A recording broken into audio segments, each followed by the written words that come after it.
Hello children, I hope you all are safe and fine at home. So today we will continue with the third chapter of geography, that is the biotic resources and natural vegetation and wildlife. Okay, so yesterday I gave you introduction about the biotic resources and natural vegetation. Okay, so let's have a look at about the natural vegetation. Yes, what do you mean natural vegetation?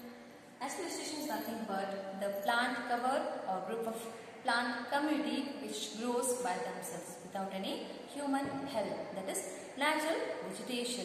Along with that, we have learned about the types of natural vegetation in the last video. So those are forest, grassland and shrubs. Today we are going to learn about the meaning of the forest and its types. Okay, so let's start with the forest. Forest refers to an extensive area of land covered mostly with the trees, or we can say a large.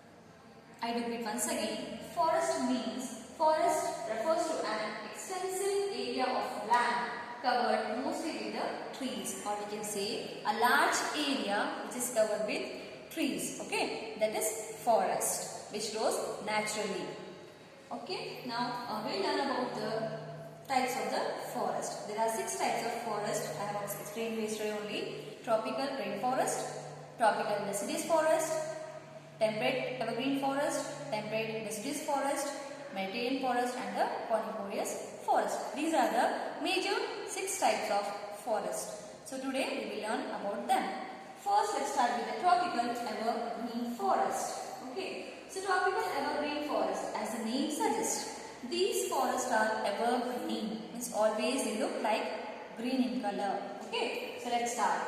These forests are well grown in the areas near the equator and close to the tropic. It means these forests we can find near the equatorial regions or the places which are located in the equator places. Okay, and near to the tropics such as Tropic of Cancer, Tropic of Capricorn. So the places which are near to the tropics. In this way, we can say tropical evergreen forests are found the places near to the equator or near to the tropics.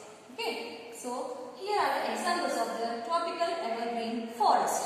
Those are Amazon basin in South America. Okay, next Zaire basin in Africa, the continent of Africa, and Vietnam, Indonesia, etc. These are the places where we can find tropical evergreen forest. Next, let's continue with the characteristics of tropical evergreen forest. Yes, characteristics what? The features. So now we learn about the features of tropical evergreen forest. So tropical evergreen forest, as I said, they are known as the tropical rainforest because here these forests receive the rainfall throughout the year. That's why these forests are also known as tropical rainforest, and along with that we call them as evergreen forest. Next, these forests require hot climate and abundant rainfall. Those are tropical evergreen forests. They require hot climate and abundant rainfall. And the trees of these forests are tall. They are tall and they are green throughout the year. As I said, they receive the rain throughout the year. That's why they never shed their leaves. In this way, the trees of evergreen forest will be green throughout the year. And here we can see the forests have thick canopies. Canopies is what? Wide branches of the trees, which does not allow the sunlight to reach to the ground. So these thick canopies which makes it difficult to enter the forest. As I said, here the trees are tall and they have the thick canopies which does not allow the sunlight to reach to the ground, and even it makes difficult to enter the forest. Then next, these areas, which are the areas? Tropical evergreen forest. These areas are waterlogged. As I said, these forests receive rainfall throughout the year. It means the area is fully covered with the water, or we can say these areas are water flooded, means filled with the water. Next, these evergreen forests in the Brazil, they are known as selvas, means the tropical evergreen forests which are located in Brazil, they are known as selvas.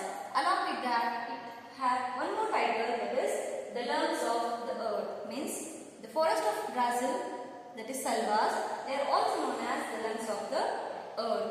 Okay, so this is all about the tropical evergreen forest. These are the features of the tropical evergreen forest. Now we will learn about the vegetation grown in the forest and the wildlife which we find in this forest.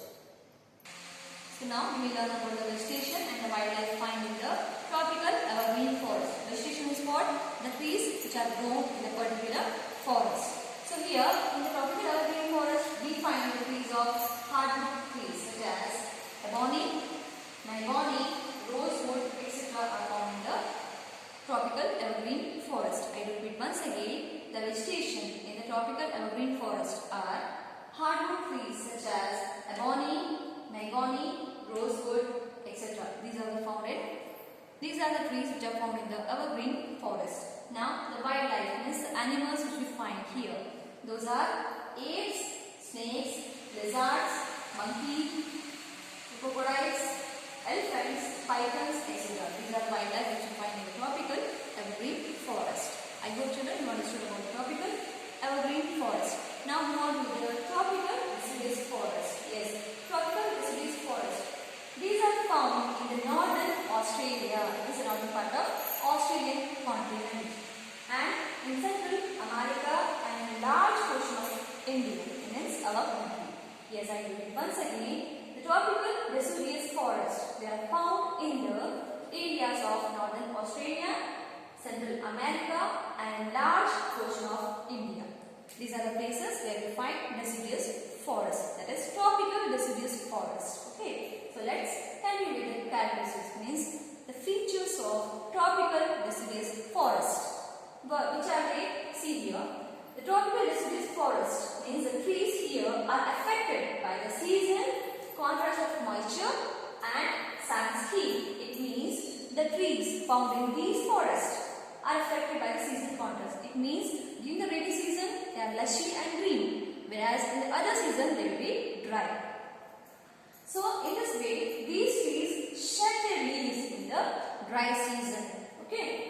So these forests have greater economic value. Which are the forests? Deciduous forest, that is tropical deciduous forest. They have a greater economic value. Why? Because the trees of, or we can say the wood of these trees are used to make furniture, to make like equipments, transportation equipments and even the construction sites. Okay, so in this way these forests have a greater economic value. And these forests, as I said, they receive the rainfall in a particular season, means that is monsoon season, the rainy season. Okay, so in this way these forests are known as monsoon forest. Now we will learn about the vegetation and the wildlife which are found in the tropical deciduous forest. Now we will learn about the vegetation which is found in the tropical deciduous forest. Okay, so here we find the hardwood trees like teakwood, neem, sand, sea sham, etc. These are the hardwood trees which we find in the tropical deciduous forest. Okay, next is wildlife, means the animals which we find in the tropical deciduous forest. Yes, those are langurs, monkeys, lions, tigers, elephant, etc. These are the animals, or we can say the wildlife which you find in the tropical deciduous forest. Okay, so I hope you children you have understood about the tropical evergreen forest and even tropical deciduous forest. So in the next chapter we will learn about, next video we will learn about the temperate evergreen forest and other types. Thank you. Have a great day ahead.